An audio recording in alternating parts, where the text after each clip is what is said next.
আজকে আমি আপনাদের সঙ্গে শেয়ার করব দই কাতলার রেসিপি। দই কাতলার রেসিপির জন্য প্রথমে কাতলা মাছগুলোকে লাল লাল করে দুপিঠে ভালোভাবে ভেজে নিতে হবে।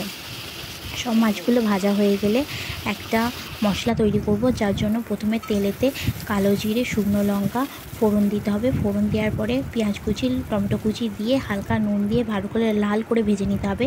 এরপরে রসুন, আদা, কাঁচা লঙ্কার পেস্ট দিয়ে ভালো করে কষিয়ে নিতে হবে। আঁচটা কমিয়ে কষাবেন, কারণ মশলা আঁচ কমিয়ে কষালেই ভালো কষানো হয়।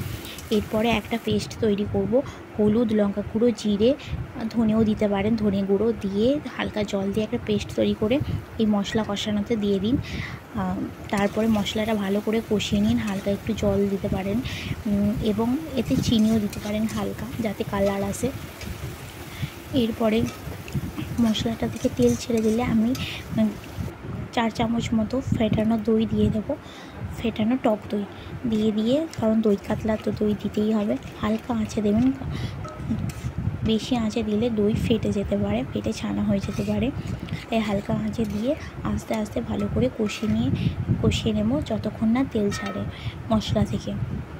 তারপরে একে একে সব মাছগুলো দিয়ে হালকা একটু জল দিয়ে ভালো করে ফুটিয়ে নিলে তৈরি আপনাদের দই কাতলার রেসিপি।